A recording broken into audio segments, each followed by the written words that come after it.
Hello everyone, welcome to Bhanu Law Classes. ఈరోజు Indian కాన్స్టిట్యూషన్లో article 12 గురించి తెలుసుకుందాం. ఆర్టికల్ 12 మనకి స్టేట్ని డిఫైన్ చేస్తుంది. అంటే స్టేట్ డెఫినేషన్లోకి ఏమేం బాడీస్ వస్తాయి, ఏమేం రావు అనే దాని గురించి చెప్తుంది అనమాట. అసలు స్టేట్ డెఫినేషన్ గురించి ఎందుకు తెలుసుకోవాలి? మనకి పార్ట్ 3లో ఉండే ఫండమెంటల్ రైట్స్ వైలేట్ అయితే ఎక్కడికి వెళ్తాం? కోర్టుకు వెళ్తాం. అలాగే ఫండమెంటల్ రైట్స్ ఎవరికి ఎగనెస్ట్గా ఎన్ఫోర్స్ చేస్తాం? స్టేట్కి ఎగనెస్ట్గా. మనం ఆల్రెడీ ముందు లెక్చర్లో చెప్పుకున్నాం, fundamental rights available against state and not against the private individuals అని. సో ఫండమెంటల్ రైట్స్ వైలేట్ అయినప్పుడు కోర్టులో స్టేట్కి అగెనెస్ట్గా రిట్ ఫైల్ చేస్తాం. మరి ఇక్కడ స్టేట్ డెఫినేషన్లోకి ఏమేమి వస్తాయో తెలిస్తే కదా రిట్ ఫైల్ చేయగలం. సో మనం ఫైల్ చేసేది ఎవరికి అగెనెస్ట్గా? అవి స్టేట్ డెఫినేషన్లోకి వస్తాయా రావా తెలియాలి కదా. సో ప్రైవేట్ బాడీస్కి అగెనెస్ట్గా కేసు ఫైల్ చేయలేం కదా, ఎందుకంటే ఫండమెంటల్ రైట్స్ స్టేట్కి అగెనెస్ట్గా మాత్రమే ఎన్ఫోర్స్ చేయగలం. సో కోర్టుకి తెలియాలి కదా ఏమేం బాడీస్ స్టేట్ డెఫినేషన్లోకి వస్తాయి, ఏమేం రావో. ఆర్టికల్ 12 ఈ డెఫినేషన్ గురించే మనకి స్టేట్ డెఫినేషన్ గురించే వివరిస్తుంది. ఆర్టికల్ 12 ఏమంటుందంటే, unless the context otherwise requires the state includes the government and parliament of India and the government and the legislature of each of the states and all local and other authorities within the territory of India or under the control of the government of India. ఈ article ని మనం 4 గా split చేసి చూసేటట్టయితే, state includes the government and parliament of India, that is executive and legislature of the union. ఇందులో government executive body, అదే parliament legislative body. Executive బాడీలో ఎవరెవరు ఉంటారు? President, vice president, prime minister and council of ministers. అదే legislative బాడీలో అయితే president, Lok Sabha and Rajya Sabha cover అవుతాయి. And second one, the government and the legislature of each states, that is executive and legislature of the states. అదే రాష్ట్రానికి సంబంధించి executive బాడీలో ఎవరెవరు ఉంటారు? Governor, council of ministers and chief minister. అలాగే స్టేట్ లెజిస్లేచర్కి సంబంధించి governor, state legislature assembly and state legislative council. ఇక third one, all local authorities.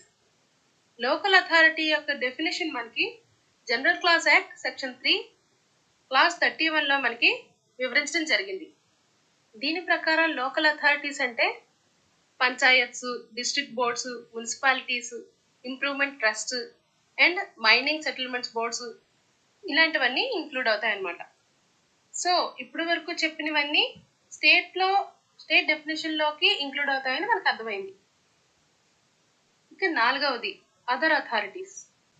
Other authorities యొక్క డెఫినేషన్ మనకి కాన్స్టిట్యూషన్లో కానీ జనరల్ క్లాస్ యాక్ట్లో కానీ ఎక్కడ డిఫైన్ చేయలేదు. మరి అదర్ అథారిటీస్ అంటే ఏంటి? వాటిలోకి ఏం ఇంక్లూడ్ అవుతాయి, ఏం ఇంక్లూడ్ అవ్వవు? దీన్ని మనం కొన్ని కేసుల ద్వారా తెలుసుకుందాం. First case, university of Madras versus Shantabai. ఈ కేసులో ఏమైందంటే, ఒక యూనివర్సిటీ ఉందండి. ఆ యూనివర్సిటీలో అమ్మాయిలకి అడ్మిషన్స్ లేవని చెప్పడం జరిగింది. సో ఇక్కడ article 15 of the fundamental rights violate అయినాయి. ఆర్టికల్ 15 ప్రకారం ఏంటంటే, సెక్స్ బేసిస్ మీద డిస్క్రిమినేట్ చేయడానికి లేదు. అంటే ఆడమగా భేదం చూపించి డిస్క్రిమినేట్ చేయడానికి లేదు. సో కోర్టు ఏం చేసిందంటే ఈ కేసులో ఎడ్జుస్డమ్ జనరస్ ని అప్లై చేసింది. Ejusdem generis means same kind.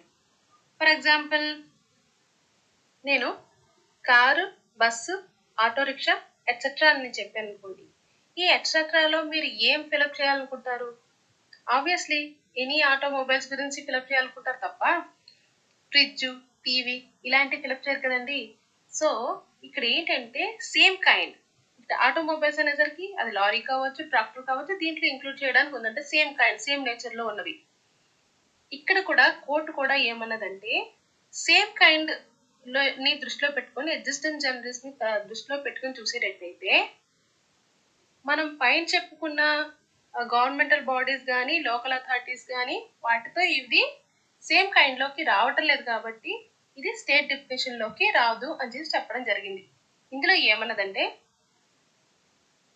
Other authorities could only indicate authorities of like nature, that is, ejusdem generis.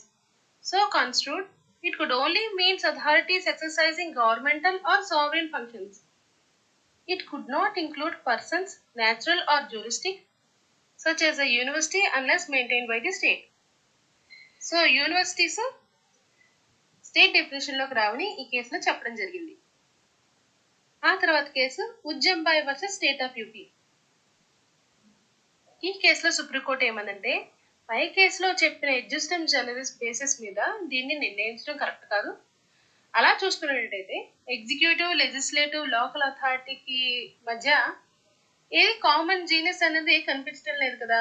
కాబట్టి ఎడ్జస్టమ్ జనరల్స్ రూల్ని స్టేట్ అనే పదాన్ని ఇంటర్ప్రిట్ చేయడానికి ఈ రూల్ ఉపయోగించడం కరెక్ట్ కాదు అని చెప్పడం జరిగింది. అందువల్ల university of Madras versus Shantabai కేసులో చెప్పిన జడ్జిమెంట్ని ఈ కేసులో రిజెక్ట్ చేయడం జరిగింది. ఇక next case electricity board of Rajasthan versus Mohan Lal. ఈ కేసులో సుప్రీంకోర్టు ఏమందంటే, స్టాట్యుటరీ బాడీ ఏదైనా అదర్ అథారిటీస్లోకి వస్తుందని. స్టాట్యుటరీ బాడీ అంటే ఏంటి?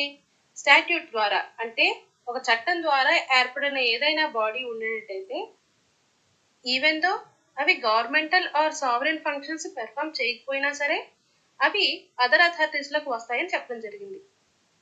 అదర్ అథారిటీస్లోకి వచ్చిందంటే స్టేట్ డెఫినేషన్లోకి వచ్చినట్టే. సో ఇక్కడ రాజస్థాన్ ఎలక్ట్రిసిటీ బోర్డ్ని స్టేట్ డెఫినేషన్గా పరిగణించడం జరిగింది. ఈ డెసిషన్ వల్ల స్టాట్యూట్ ద్వారా ఏర్పడిన బాడీస్ అన్నిటినీ స్టేట్ డెఫినేషన్లోకి చేర్చడం జరిగింది. For example cooperative societies.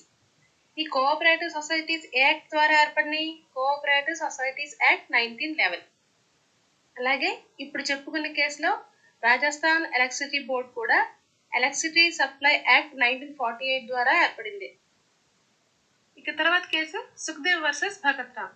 ఈ కేసులో పై కేసు ఆధారంగా supreme court oil and natural gas కమిషన్ని, అలాగే ఎల్ఐసిని, ఇండస్ట్రియల్ ఫైనాన్స్ కార్పొరేషన్ని స్టేట్గా పరిగణించడం జరిగింది. ఇందులో సుప్రీంకోర్టు ఏమన్నదంటే, if the functions of the corporations were of a public importance and closely related to the governmental functions, it should be treated as an agency or instrumentality of the government and hence a state within the ambit of Article 12 of the Constitution. అంటే ఏదైనా corporation యొక్క functions public importance కలిగి government ఫంక్షన్స్కి closely related అయ్యి ఉండేటట్టయితే అవి state డెఫినేషన్లోకి చేర్చొచ్చు అని చెప్పడం జరిగింది. ఇక ఆ తర్వాత వచ్చిన next case Ramana Dayaram Shetty versus the international airport authority of India. దీన్నే ఎయిర్పోర్ట్ అథారిటీ కేసు అని కూడా అంటారు. ఈ కేసులో కూడా same question, the international airport authority of India state డెఫినేషన్లోకి వస్తుందా రాదా? ఇప్పటి వరకు మనం చెప్పుకున్న కేసులో సుప్రీంకోర్టు ఒక కేసులో ఎగ్జిస్టమ్ జనరల్స్ని అప్లై చేయాలని చెప్పింది, ఇంకో కేసులో అయితే లేదు ఇది కరెక్ట్ కాదు అప్లై చేయకూడదు అని చెప్పింది. ఇంకో కేసులో ఏముంది, స్టాట్యుటరీ బాడీ అయితే చాలు స్టేట్ డెఫినేషన్లోకి వస్తుంది, లేదా ఏదైనా ఒక బాడీ పబ్లిక్ ఇంపార్టెన్స్ కలిగి ఉండే వర్కులు చేస్తూ గవర్నమెంట్ ఫంక్షన్స్ నిర్వహిస్తే స్టేట్ డెఫినేషన్లోకి చేర్చొచ్చు అని చెప్పింది. సో ఒక్కొక్క కేసులో ఒక్కొక్క రకమైన తీర్పు ఇవ్వడం వల్ల ఒక కన్ఫ్యూజన్ క్రియేట్ అయిపోయింది. ఈ కన్ఫ్యూజన్ని ఈ కేసులో క్లియర్ చేయడం జరిగిందనమాట. ఈ కేసులో సుప్రీంకోర్టు ఏమందంటే, if a body is an agency or a instrumentality of a government, it may be an authority within the meaning of article 12, whether it is a statutory corporation, a government company or even a registered society.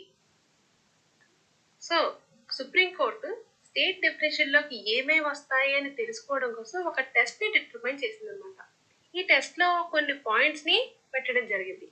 ఈ పాయింట్స్ని ఏవే సంస్థలు, అంటే అది company కావచ్చు, corporation కావచ్చు, ఏదైనా registered society కావచ్చు, ఏవైతే ఈ పాయింట్స్ని ఫుల్ఫిల్ చేస్తున్నాయో అవన్నీ స్టేట్ డెఫినేషన్లోకి వస్తాయని చెప్పడం జరిగింది. ఆ పాయింట్స్ ఏంటంటే, first one, financial resources of the state is the chief funding sources. That is the entire share capital of the corporation is held by the government. అంటే ఏదైనా ఒక కార్పొరేషన్ యొక్క క్యాపిటల్ ఏదైతే ఉందో దాని యొక్క ఫండింగ్ అంతా గవర్నమెంట్ దగ్గర నుంచి వచ్చేటట్టయితే, ఎంటైర్ షేర్ క్యాపిటల్ అంతా గవర్నమెంట్ ఇచ్చేటట్టయితే అది స్టేట్ డెఫినేషన్లోకి వస్తుంది. Second point, existence of deep and pervasive state control. ఆ కార్పొరేషన్ మీద deep and pervasive state control ఉండేటట్టయితే అది కూడా స్టేట్ డెఫినేషన్ లోకి వస్తుందని చెప్పడం జరిగింది. అలాగే third point, functional character being governmental in essence, that is the functions of the corporations are a public importance and closely related to governmental functions. అంటే ఏదైనా కార్పొరేషన్ స్టేట్ డెఫినేషన్ రావాలంటే ఆ కార్పొరేషన్ యొక్క ఫంక్షన్స్ పబ్లిక్ ఇంపార్టెన్స్ కలిగి ఉండి governmental functions కి closely related అయి ఉండేటట్టయితే అవి స్టేట్ డెఫినేషన్ లోకి వస్తాయని చెప్పడం జరిగింది. ఇక fourth point, A department of government is transfer to A corporation. Government ఒక డిపార్ట్మెంట్ ని ఆ కార్పొరేషన్ కి ట్రాన్స్ఫర్ చేసేటట్టయితే అది కూడా స్టేట్ డెఫినేషన్ లోకి వస్తుంది. అలాగే fifth point, whether the corporation enjoys monopoly status which is state conferred or state protected. అంటే కార్పొరేషన్ మోనోపోలీ స్టేటస్ ని ఎంజాయ్ చేస్తూ ఉండేటట్టయితే వాటిని స్టేట్ ప్రొటెక్ట్ చేసేటట్టయితే అవి కూడా స్టేట్ డెఫినేషన్ లోకి వస్తాయని చెప్పడం జరిగిందన్నమాట. అంతేకాకుండా సుప్రీంకోర్టు ఏముందంటే ఏదైనా ఒక ఆర్గనైజేషన్ స్టేట్ డెఫినేషన్ లోకి చేర్చాలంటే ఈ పాయింట్స్ మాత్రమే ఫుల్ఫిల్ అయితే సరిపోతుంది అనడానికి లేదు. వీటిని ఒక ఉదాహరణకు మాత్రమే చెప్పడం జరిగింది. Each case facts and circumstances బట్టి నిర్ణయించడం జరుగుతుందని చెప్పింది. అంతేకాకుండా ఈ పాయింట్స్ ని అప్లై చేసేటప్పుడు చాలా కేర్ అండ్ కాషన్ తో అప్లై చేయాలని చెప్పడం జరిగింది అనమాట. ఇక ఈ ఎయిర్పోర్ట్ అథారిటీ కేసులో ఏమైందంటే ఈ international airport authority of India ఒక స్టాట్యూట్ ద్వారా ఏర్పడింది. సో స్టాట్యూట్ ద్వారా ఏర్పడింది మనము ఆర్టికల్ 12 చేర్చొచ్చని ఆల్రెడీ చెప్పడం జరిగింది. అంతేకాకుండా ఈ ఎయిర్పోర్ట్ అథారిటీ యొక్క మెంబర్స్ ని కానీ చైర్మన్ ని కానీ లేదా బోర్డ్ మెంబర్స్ ని కానీ నియమించే అధికారం పవర్ సెంట్రల్ గవర్నమెంట్ ఉంది. అంతేకాకుండా ఈ ఎయిర్పోర్ట్ అథారిటీకి అవసరమైన క్యాపిటల్ కూడా సెంట్రల్ గవర్నమెంటే సమకూర్చింది. కాబట్టి ఈ టెస్ట్ ని బట్టి ఈ ఎయిర్పోర్ట్ అథారిటీ టెస్ట్ లో ఉన్న వాటికి సింక్ అవుతుంది కాబట్టి ఈ టెస్ట్ లో ఉన్న వాటిని ఫుల్ఫిల్ చేస్తుంది కాబట్టి దీన్ని కూడా స్టేట్ డెఫినేషన్ లో చేర్చడం జరిగింది. ఇక next case Somprakash versus union of India. ఇందులో సుప్రీంకోర్టు ఏమందంటే the expression other authorities was not confined only to statutory corporations alone but would include a government company, a registered society or bodies which had some nexus with government. అంటే corporation కానీ వేరే ఏదైనా agency కానీ statutory body ద్వారా ఏర్పడినవే కాకుండా government company కావచ్చు, registered societies కావచ్చు, registration act ద్వారా ఏర్పడినవైనా కావచ్చు, వాటి యొక్క ఆర్థిక కార్యకలాపాలు కానీ వాణిజ్య కార్యకలాపాలు కానీ గవర్నమెంట్ తో కనుక లింకప్ అయ్యి ఉండేటట్టయితే వాటిని కూడా స్టేట్ డెఫినేషన్ లో చేర్చని చెప్పడం జరిగింది.